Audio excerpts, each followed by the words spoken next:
Have you ever had one of those times in your life where you tried something not necessarily knowing if it was going to work? That you're like, okay, it's kind of like, maybe it's a trick in sports, a trick football play or basketball where it's a trick play, and you're like, wow, they fell for that. I never thought that was going to happen. I remember one time, and it was probably because when I was preparing for this, I was thinking, what was one of the greatest moments where I've had, didn't think that'd work, but it did, was when I was actually out on the mission field. I was in El Salvador. I've shared the story before. Man, my team, we were getting just lambasted by the enemy. I mean, we had flat tires everywhere. We only had 12 tires on the vehicles. Some of them were brand new, and we had 13 flat tires while I was there. And this one day, we just put new tires on the truck because, it needed them. And we're driving along, and all of a sudden, we're like, something's not right. And we realized we're getting a flat tire again. And it's like, what it was right by the stem.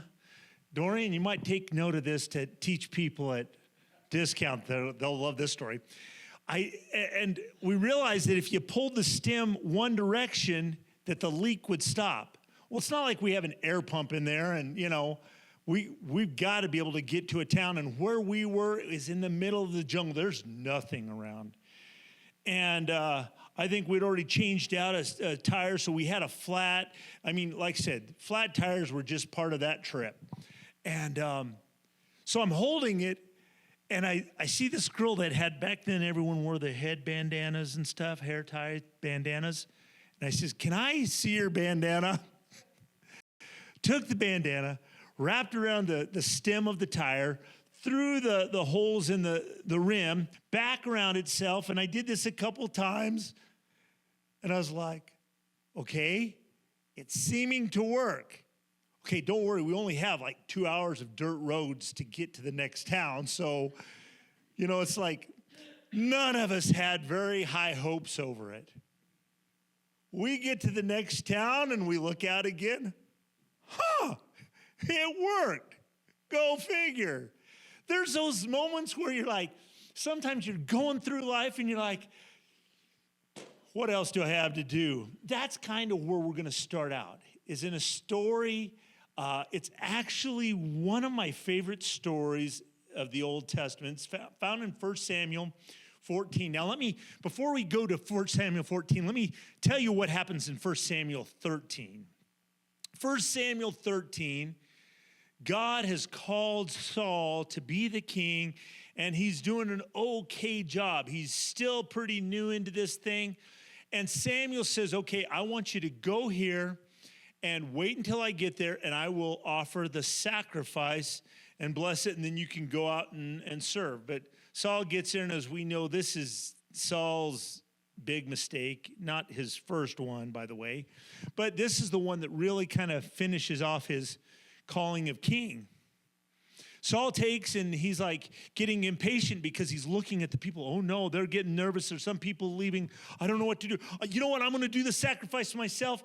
And he does the sacrifice, and that's not who was supposed to do it. That's not how, when, or it was supposed to be done by Samuel. When Samuel showed up, he rebuked him. He's like, man, what were you thinking? Why didn't you wait? And Saul had his excuses. And so that's kind of how, you go through this chapter, and now because of Saul's disobedience and the effect and the impact that it was having upon his nation because of that disobedience, the Philistines were wreaking havoc upon their nation. They were coming in and attacking and destroying. This morning, I want to talk about perhaps the Lord will bless it. You never know. Maybe. Let's give it a try, because that's where we find this story. This story is mind-boggling. It always has been from the day I first read it. 1 Samuel chapter 14, verses 1 and 2 says this. One day, Jonathan, the son of Saul, said to the young man who carried his armor, come, let us go over to the Philistine garrison on the other side. But he did not tell his father.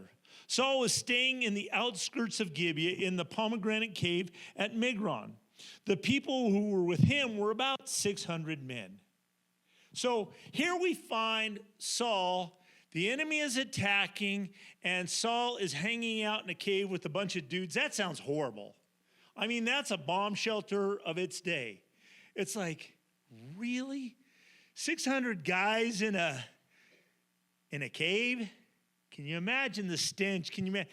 I'm like, probably there's a reason he wanted to get out. Doesn't go into detail, but down at verses 6 and 7 is my favorite part of the story. Jonathan said to the young man who carried his armor, "Come, let us go over to the garrison of these uncircumcised. It may be that the Lord will work for us. For nothing can hinder the Lord from saving by many or by few." Verse 7, and his armor bearer said to him, "Dude, you are out of your mind." Oh, no, that's not what he said. He says, "Do all that is in your heart. Do as you wish. Behold, I am with you heart and soul." Did you catch this? Here's what I want to point out that's so amazing. God did not tell Jonathan, "Go attack the Philistines." He didn't tell him. It was more like Jonathan said, "You know what? I can sit around with these 600 dudes and my dad doing nothing while these guys are wreaking havoc on our lives, or we can do something about it." God didn't tell him to do this. It was just some weird idea that sprung into his head. And it was the steps that started it all. Another set of steps that started it all took place in 1949 on a small island off the coast of Scotland. There were two elderly sisters, Peggy and Christine Smith. They were weak and were unable to attend church because of it. One of them was blind, the other was crippled up with arthritis. Yet they prayed nightly for revival. They prayed in faith for their little town. Soon the Holy Spirit began to move across the Hebrides. Churches were filled. The unsaved came and under the power of God's conviction. Businesses stopped and would pause for prayer with a revival that not touched only their town, but the entire nation. All because two elderly women did what was in their heart and said, "Perhaps the Lord will bless it." So many of the great things that have happened in history weren't a "thus saith the Lord." We're all wanting to hear, "God, speak to me. Tell me what to do."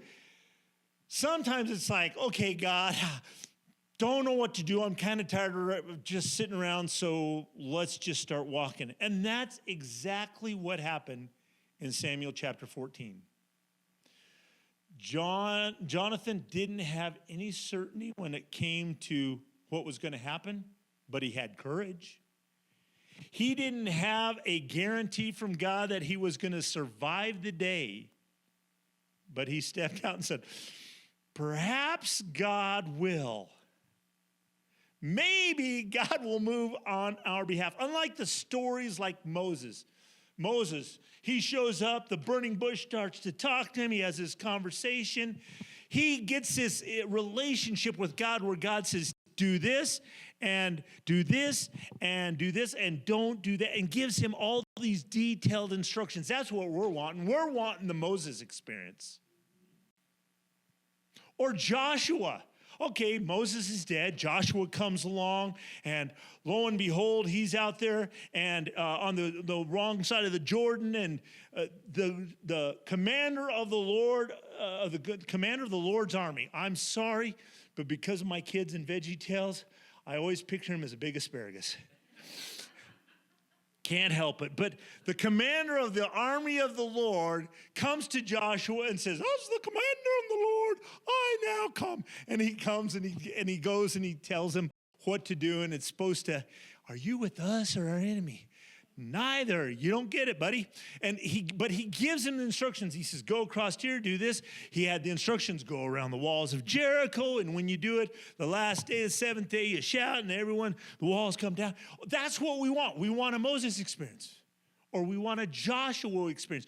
We want God, give me the plans, give me the detailed instructions on what to do, how to do it, and how it's going to be accomplished. And we wonder why we never hear that. Because there's only one Moses. There's only one Joshua. Oh, but what? So then all of a sudden, okay, I'm not talking about you. I'm talking about me for a second. Me, I figure, okay, I feel more like a Gideon sometimes. God, I'm the least, I'm the smallest. It's a small church, it's not a big deal. And lo and behold, the angel of the Lord shows up, even a poor little old Gideon, and says, here's how to bring about a victory. Narrow down your armies, use pitchers and torches and trumpets, and woohoo, you're going to have victory, buddy. I'm like, okay, God, I'll do the ridiculous if that's what you tell me. That's what we want. We want the Moses. We want the Joshua. We want the Gideon experience. And yet this story right here, God didn't tell him to do a thing. He's just like, okay, I can't just sit around here and do nothing while these guys are wreaking havoc on us. So he comes up with an idea, harebrained. If you read through the story, and I've talked about it, I'm not going to go into the whole story, but read through it. It's a great story. Because essentially he says, his armor bearer says, wait, hold on, Jonathan. How do we know this is a God thing? He says, well, we'll show ourselves, and if they say, come on up here, we'll know it's God. Okay, and if they stay here, we'll stay because maybe it's not God. Boy, that's deep and spiritual. Yeah, and he says, come on up here, we'll show you something. That's not a good idea. When you look at the scriptures here at the end of the last chapter, there's only 2 swords in the whole kingdom. Now, granted, Jonathan has one of them. That's exciting. That's all good. But that's only one sword against a garrison. Now, if you have any military understanding or background at all, the place that you want to be is on the high ground because you always have the vantage point there. They were at the bottom of a ravine. There's sharp walls, craggy rocks on both sides. He says, yeah, we're going to go up there. And lo and behold, you know what happened? They ran uphill in a ravine, enemy both sides, and they killed 20 guys before they got to the top. Maybe the Lord will bring about something. Maybe God will do something. You got to understand, if they failed, they would most likely die. And that was the better of being captured and tortured. I love, though, what his armor bearer said. He didn't say, that's the dumbest idea I've ever heard. I've said that before. I heard an idea, and it was a God idea, but I didn't recognize it at the time. And the person that told me, I was like, that's the dumbest thing I've ever heard. This will never work. And it did. I was like, go figure. But his armor bearer says, do everything that's in your heart. I'm with you, heart and soul. Saul was sitting in a cave, hanging out, maybe hiding, doing nothing while the enemy was taking up the ground around them. Jonathan said, let's go over there. Let's see what we can do. He didn't know what was going to happen, but he knew who was able to make things happen. It may be, Jonathan said, that the Lord will work for us. God didn't tell him, I'm going to work for you. He says, who knows? We're going to step out by faith.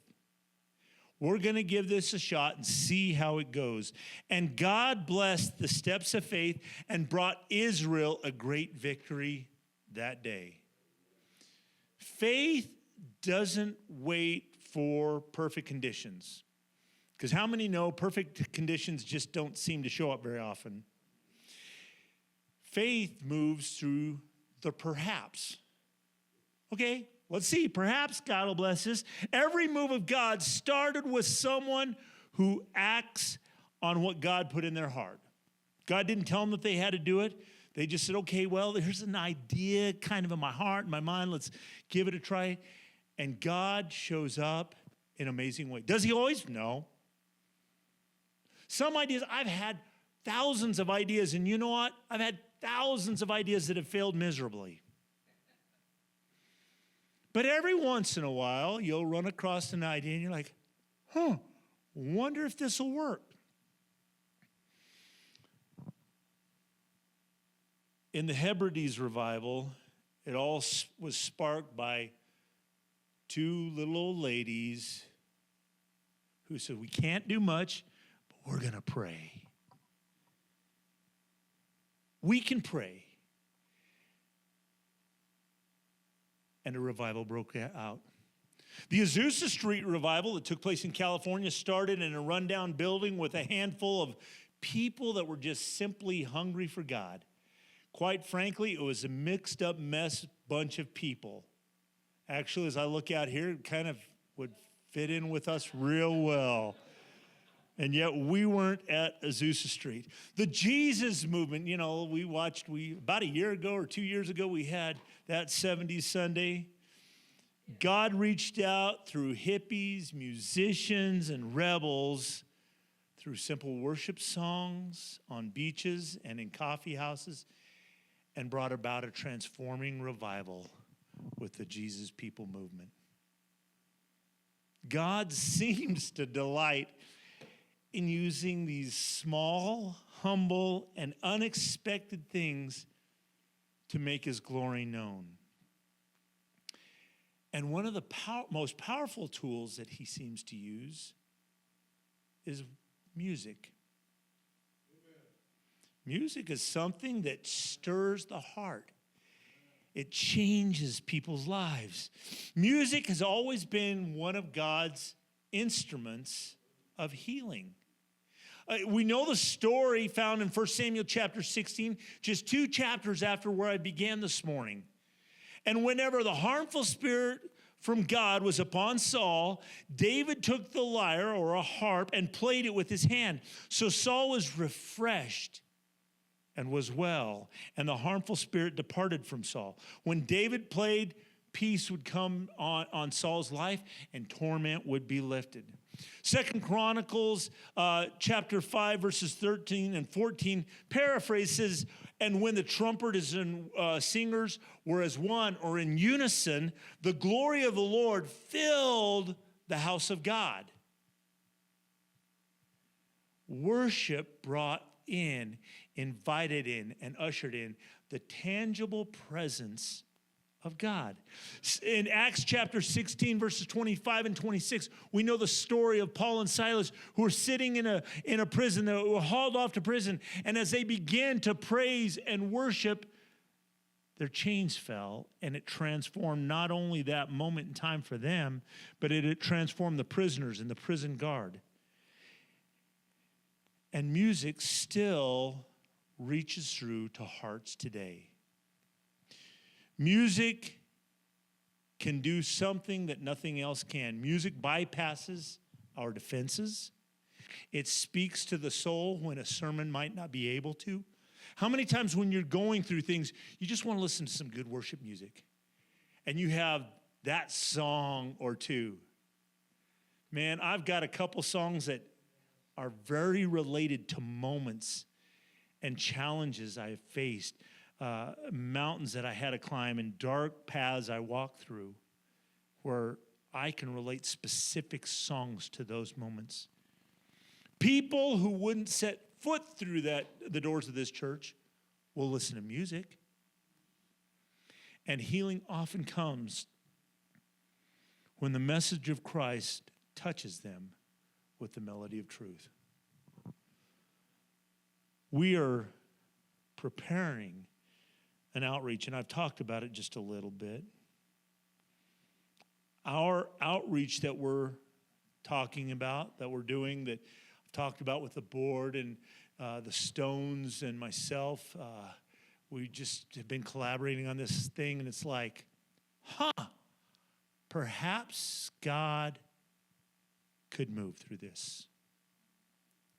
Last year, you were offered the Stones family Christmas album. Christina came and shared it with us and said, hey, you're welcome to download it. And we've been talking about it and putting some prayer and thought into it. And it's not like a thus saith the Lord. But when Christmas rolls around, we as a church, so we're going to take songs, some of them, if Scott has an original, man, we want to put this on this album. We are going to create a Summit Bound worship album. And it's like, okay, yeah, here's the thing that messes with, okay, I'm just telling you, I've been here for almost 22 years now, and worship has never been our greatest strength because of lack of musicians. Not the attitude of worship. I think you guys, man, have got that. If not, you're getting it. There's some people that are still learning that, and so I started laughing to myself after these plans start exploding in our heads and we start having a little bit of vision for, well, perhaps God could work through this. I was reminded of that scripture. In our weakness, he is made strong. I was like, that's the way God would do it. He's not going to take our strength, whatever that is. He's not going to take our strength. He's going to take our weakness and say, hey, you guys ain't going to have a lot to brag about, but you can brag on me through this. And we're going to produce an album and add to what has already been done. We're going to add some more songs to it. So somewhere between 10 and 12 songs are going to be on this album. And we're going to share it at the tree lighting on Friday following Thanksgiving here in town. There's thousands of people down there. And we're trying to work it out to do something with the Hotel Colorado and hopefully get some other things involved. But to give out, I'm hoping for, this is me, this is not a thus saith the Lord, none of this is. It's like, maybe God will do this. I'm hoping we can give out 3,000 albums. But when you use QR codes, it could be 30,000 albums. That's what's so cool. Because if you take them and you give them out, give them out at Christmas on a thing, and there's a whole thing that I'll talk about later on that, but all of a sudden your friends and family, my friends and family that are in Pennsylvania, Mississippi, and Tennessee, and Texas can not only have it, but then they can share it with their friends and family there. And all of a sudden, this little church where our strength, or one of our biggest challenges has been musicians, all of a sudden we're blessing people with a Christmas album. And Christmas, when we keep to this, the real Christmas story is the greatest message of hope there is on earth. Amen. Where they hear the story of Mary and what Christ did at Calvary, where they hear the story of why we celebrate. We're gonna make that available there. And then just to throw in some detail here, we're going to pre-record it. Like the Ed Sullivan Show, pre-record it because things go wrong. Like the moon landing, pre-record it because things go wrong. Anyhow, we're going to take and we're going to create it where it looks live, and we are going to have a live form, but we're going to create it where we have the video with all the flaws out and can get all the angles. And on Sunday, December 21st, that evening, it's going to go live to wherever, it'll go live on Facebook and our website and stuff like that. And people can watch a gorgeous, it's going to be beautiful, Christmas concert. At the same time here that evening, we are going to have a Christmas concert worship service. And here's the great thing is whoever comes in, if we have one person come in, it's a success. If we have 200 people come in, it's a success. Because it's not about who's in the building. Jesus says, go into all the world. Our goal is to get it out. Push it out like crazy. Invite them to where they can, at any point then after that, go back and watch that Christmas album. Christmas morning, they can watch it with their family. And it'll be a great Christmas worship service. And in it, I'll share a short gospel message. And so we're using this and we're saying, well, perhaps, maybe God can do something. Because God still moves through something as ordinary as us. Psalm chapter 92, which I opened with this morning. Here's the thing. I think this is really important. Because there's so many folks in our church that are of a older age. There's a point where we say, well, God, I'm kind of past my prime. How can you use me? What are we going to do?